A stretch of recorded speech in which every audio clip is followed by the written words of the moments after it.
Hey guys, Tom here, and today I'm going to show you how to play Mr. Bojangles by Chet Atkins. We're going to go note by note. Let's jump right in. First thing we're going to do is take our ring finger and place it on the A string on the 3rd fret right here. Get this low C. It's our first note. Take note that this song is in 3/4 times, so our rhythm's going to kind of be like 1 and 2 and 3 and. So our second note now is going to be the index finger on the 1st fret here on the B string. Now, it's really important that you hold down your ring finger on the 3rd fret while you play the 1st fret of B. So you're going to get this sort of effect. 1 and. Now let's talk about the right hand. I'm using my thumb pick for the 3rd fret of A, that note here. And I'm just going to go ahead and I'm going to use my index finger for the note on the 1st fret of B. So it's going to sound like this and look like this with the right hand. Thumb, index. And just hold this nice shape nice like that, right? So you're going to have the other fingers nearby because we're going to need them later. Okay, now beat 2 goes like this. We're going to play the open G and the open E. Look, no left hand. It's all right hand. At the same time, like that. So that's open G and E. So here's what it sounds like so far. 3, 1, open. Now that's the best thing you can do is you can play on your fingertips, so that way you can actually keep this position here while you play the open E and the G, and it's all going to ring together. It's just like a C major chord, right? So it kind of reminds you of the what I call the campfire chord, the traditional open voicing of C major, but we're finger picking it, right? We're playing it like Chet. So that's the 3rd and final beat of the 1st measure. We're going to just go ahead and play the open G and the open E together again, and then we're going to play the 1st fret of B. We're already holding it down right here. Okay, so if you think about it, start with the end in mind. That's always a good principle for devising the correct fingering on guitar. So if you start with these fingers on these notes, it all becomes a matter for the right hand to pick out the right spot. So it's 1st fret of B, 2nd fret, well, not yet.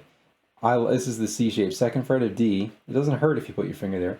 And then the 3rd fret of A. So just make a C shape and pick it out. A string, B string, G and E together, B string, G and E together again. So you have, and you want to work on this at a slow tempo first. And then you can speed it up like Chet does it. He puts a little bit of swing on it too. It's not just like even.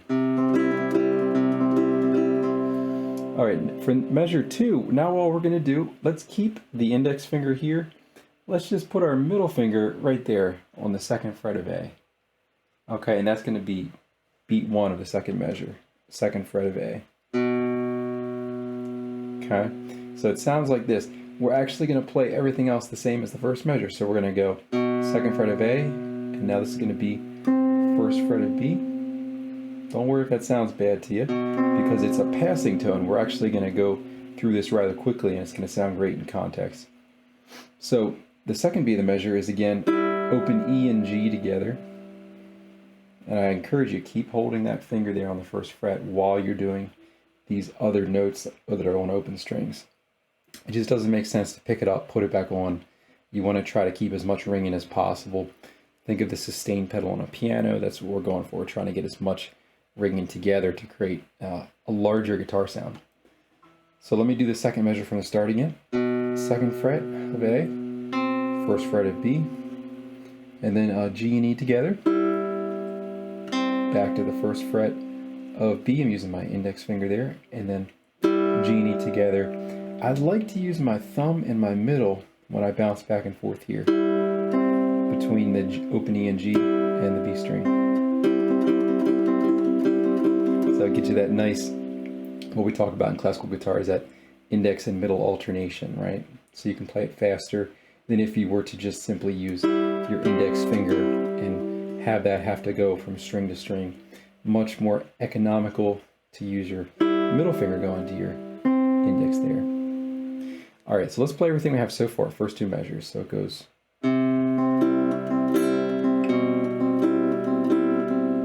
Do that one more time, even slower. So Also encourage you, remember you can slow the video down, rewind it as you need.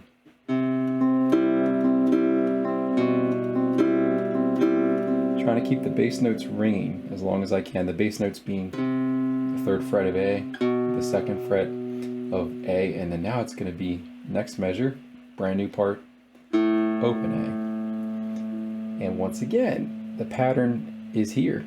We're going to play that once again after we play that open A. So again, I'm going to play the open A, the 1st fret of B, the G and E together, 1st fret of B, and the G and E together. That's the whole 3rd measure. Here it is. So all it is just this one left hand finger, and the right hand is doing all the work, really. So here's that close-up of the right hand.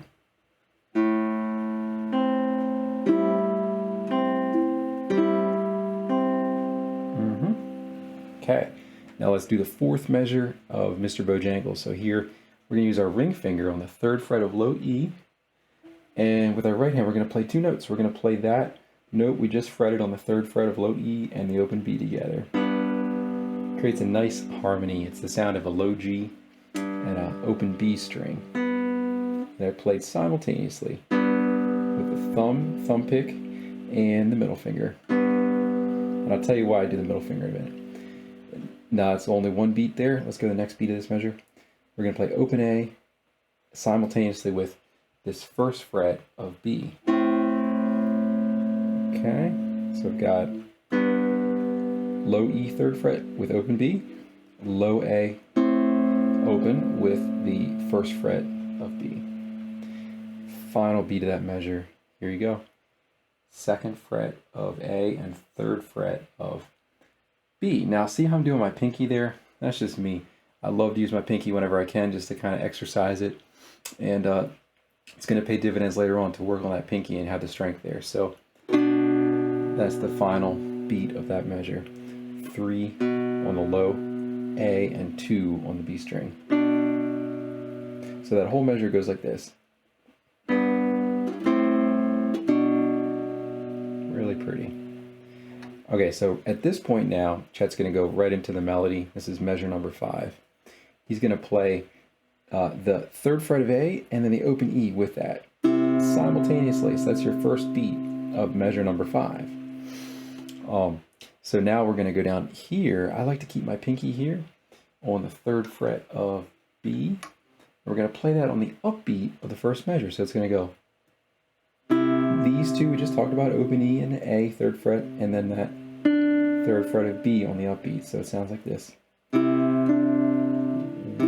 and. So count it like that if you're counting 1 and 2 and 3 and, because it's in 3/4 time. 3 beats per measure. Each beat has a downbeat and an upbeat. 3 and. Right? 1 and, 2 and, 3 and. So this whole measure goes like, on that final beat, 1 and 2, 3, you're going to hear me play an open G and the 3rd fret of B once again. So that you can just kind of hold this shape just like it is. Left hand just is static, right hand is changing. Let me walk you through that measure again so you're not confused. So you got open E and 3rd fret of A. On the upbeat, 3rd fret of B. Downbeat of measure 2, open E. Downbeat of measure 3. These 2 together, open G. And 3rd fret of B. Here it is slow. Here it is with the counts. 1 and 2, 3. And here's a little more right hand close up. Thumb and middle together.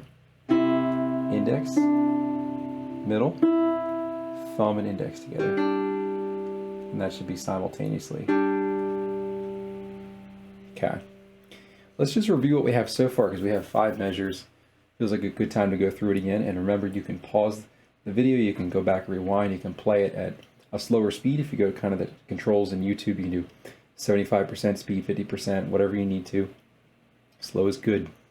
So here we go. 2nd fret, open, 3rd, open, 2. melody. And that's all we did so far. Okay. Now let's keep going. I want to cover a little bit more. I don't want this to go too long, but as you can see, try to relate things back to chord shapes you already know, like C, G, right? As long as in the key of C. So you're going to see shapes like F coming into play later too. Measure 6. Let's do it.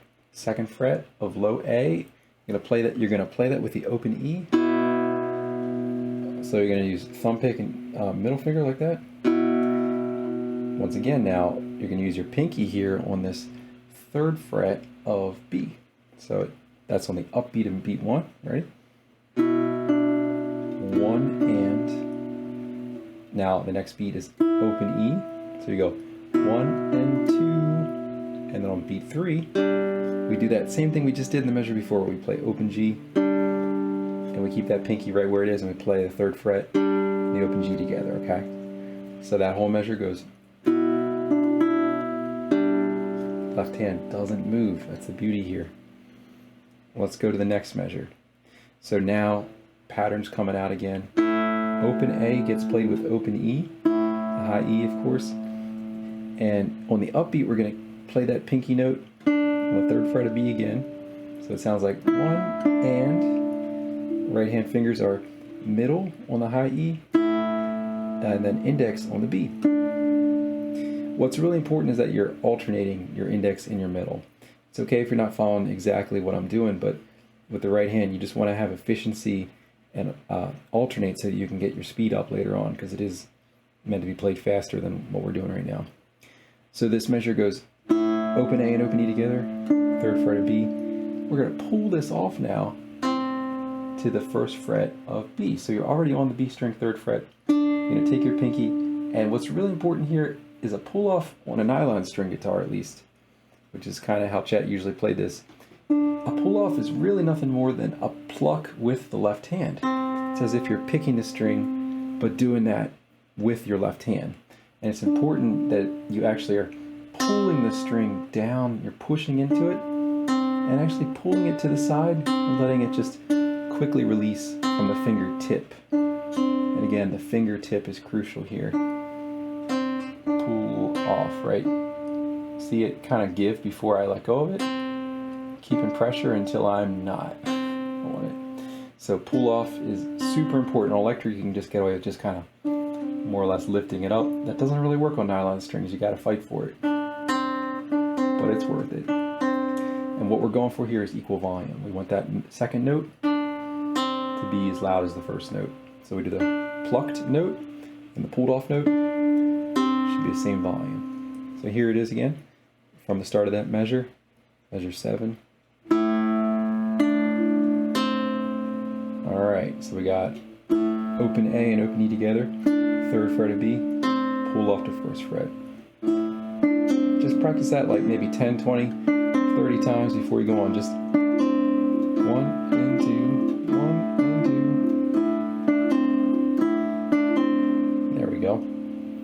Now, final beat of this measure is going to be these 2 notes, 2nd fret of D and open G. So it's an interval, kind of like you would find in a C major chord. Kind of reminds you of those 2 notes, E on the 2nd fret of D and open G. So the whole measure goes like this, measure 7. Well, let me do it again. 1 and 2, 3. Don't rush the pull off. Give it full rhythmic value. Alright, now we're ready for the next measure. Next measure starts with a 3rd fret, low E.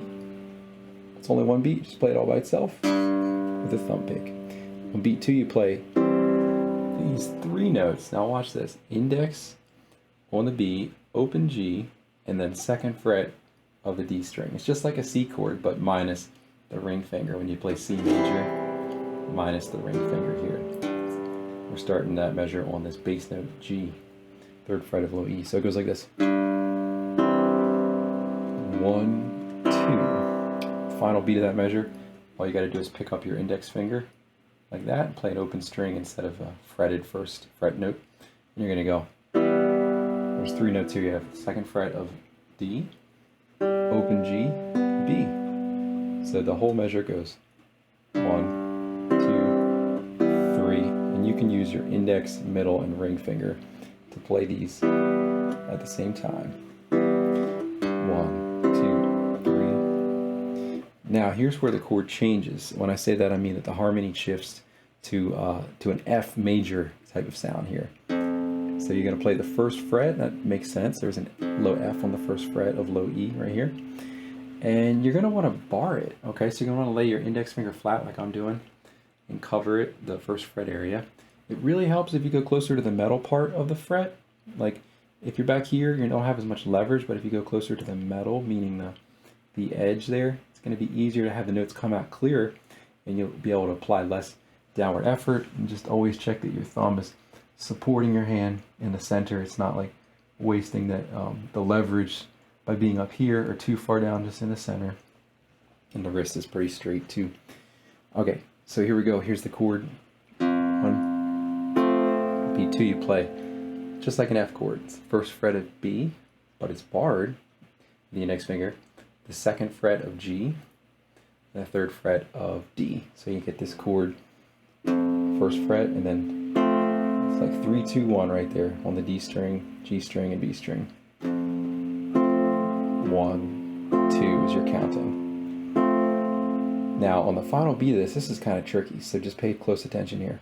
You have to go to the third fret for a split second on a high E, okay, right there, and slide, and I do it with my pinky, and slide from the third fret to the fifth fret.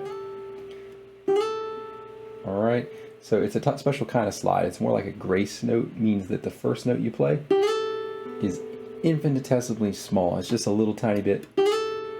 It's more about what comes right after, and this is the note here, 3 to 5. The fifth fret is what gets the longest time value. So it sounds like this, but there's a whole measure. 1, 2.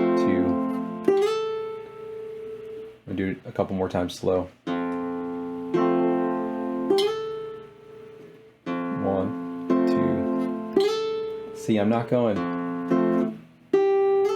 letting that first note on the third fret get much time at all. It's just a special effect called a grace note. Okay, I've seen some people do this with a hammer on. I don't know. Do it how you hear, how you like the sound of it. But I think it gives you more of a grounded effect if you do the grace note, because your hand is kind of in the right position now for the next chord. So here's the next chord, next measure. We're going to play the third fret of D and the fifth fret of high E together. All right. I know I'm not talking about the right hand too much because I'm trusting that you will do what feels comfortable here, but it's almost always going to be thumb and either your index or your middle finger. And of course you can use the ring too, but maybe stick to what's most comfortable, which would probably be the index or middle right now. So those two together. And I like to also like kind of pre-set the bar. So what I mean is barring the third fret with the index. I like to be ready for what's coming next, because if you lay this down right here, you're gonna be able to get the next several notes pretty easily. So the next part after this, 3 and 5, is this. See if you can hear that for a minute. So it's a close interval. So it's literally the note C on the fifth fret there of G, and the D on the third fret of B. So you have this. And remember, the bars should be down, so you should have your index finger laid all the way across these 4 strings here, creating a bar, and then you have your pinky on the fifth fret and your ring finger on the fifth fret of G, pinky on the fifth fret of E, high E, okay? So you go. This is an instance where I use my thumb and my ring finger to play the 3 and the 5 together, and then here we go, index and middle can come in on the right hand and play these two. Now, what did I do there? I lifted up my pinky, and now I have the bar fully engaged, right, across all 4 strings, so I can get the third fret here on the high E. So I'm just going to do that on, let me do it from the beginning of that measure. 1, 2, 3. If you need to rewind, just go back and rewind. Here's a close-up of the left hand. Watch the shift of my index finger. Making sure I've got that bar kind of on a hinge there. So you might have to have some of this motion in your hand to kind of tilt it back a little bit so you can get the high E string with the edge. You're getting it with the edge of your index finger, okay? It's really important. You can get that. This is the point. The point of this is so that you have the most notes ringing, and it sounds more like a piano, or more multiphonic, more carryover between the notes. Okay, we're almost done. So thanks for coming this far, by the way. It means a lot that you guys are here. And we'll talk more at the end. So here's the next one. 3rd fret, low E, 3rd fret, high E. I'm going to do this with a bar because on the next beat, we're going to play a nice big G7, if you know the shape. If you don't, here's what it is. Bar the whole 3rd fret, and then put your middle finger on the 4th fret of G, okay? And we're going to only pick out these notes. We're going to pick out the E strings, the low and the high on beat 1. Then we're going to come in here and play 3 notes. This is the D, the G, and the B string, but we're going to do them simultaneously. So we're going to go 1, 2, 3. So that whole measure is like that. 1, 2, 3. Look at my right hand. Thumb pick. All right. And here's the left hand. A little bit more of that. Doesn't even move. Phew, kind of hurts to hold that for a while. So if you need to, when you're holding down bars, you should always try to use what I would refer to as, like, you know, gravity, okay? So there's really, like, when you're holding your hand there, there's a reason I have my neck of my guitar kind of tilted on an upward angle, because I'm not just using the muscles in my hands to clamp, I'm using the natural forces of gravity to kind of sink into the frets to help assist me so I don't get too tired out. All right, so the final measure. This is exactly like a measure we just did several ago. We're going to play the 3rd fret of low E along with the open B. And we're going to play the open A along with the 1st fret of B. And then we're going to play the 2nd fret of A along with the 3rd fret of B, like this.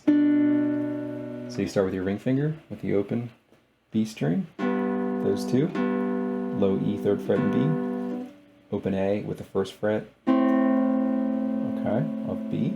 See that? Open A, C, and then 2nd fret of A, 3rd fret of B. And these are all played together like this. All right, we made it. So we did basically all the way to the first ending of Mr. Bojangles. So I'd like to just play it for you real slow one final time before we go. And remember, you can go back and rewind and listen to this at a slower tempo as well by using YouTube's controls. Ready?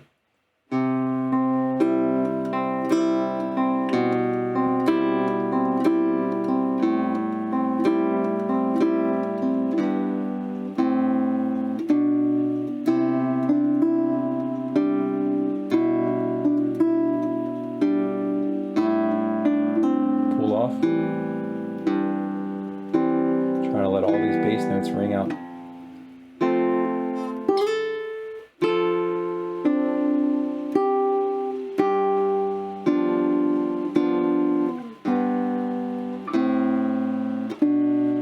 And that's everything I showed you. So what I want you to do with that is just play it super slow, measure by measure, try to isolate sections that are tricky, and just play those until you have them memorized, and then go on. Resist the urge to just kind of play, like rush through it. Like me, I'm not, take your time before you go ahead and play through it. I know you love the sound of the song. The first urge you have is to play it as quick as you can, as soon as you feel like you remotely have it, but don't do it that way. If you intend to perform it for people, if you intend to prepare it for an audience, you kind of got to go through bit by bit, chunk by chunk, isolate, work out the just little tiny bits. Just you could just do that for 10 minutes, just trying to coordinate things and reduce the motion in the right hand, try to make it efficient, as opposed to a big flailing motion. Try to, maybe that you could use less effort. Remember, a big part of this is minimum exertion, trying to do make the most music we can with the least effort. So when you're playing this style, every little thing matters. The right hand, there might be just a tiny bit of like a new fingering that you try that unlocks it for you. So experiment with your right hand. You don't have to follow the fingerings I gave you, but be consistent. So once you have it worked up, don't change the fingerings if you're preparing for a performance. If you're just exploring, go for it. You know, that's what it's all about. But be intentional about your fingerings, because that really is what makes or breaks a lot of time when you're learning fingerstyle guitar. So that being said, have fun, go practice, and don't forget to, please, if you could just subscribe, that would be really wonderful. And I also have a Patreon page, and I also have just the opportunity, if people want to ask questions, just do the comments. And I would love it if you would also just kind of go check out my website. You could take a lesson with me. I teach on Zoom, virtual lessons. You can do one lesson, you can sign up for a month of lessons, whatever. But hey, enough advertising. Thanks for being here, guys. And thank you for checking out my little note for note videos. There's not many people, I don't think, doing this level of detail. So I'm trying to make some of these difficult Chet Atkins tunes more accessible to people who maybe either don't read tab, or maybe just don't want to read tab, or maybe they just want to just have somebody, me and you, just learn it together conversationally here, show and tell. So have a good one, and thanks again.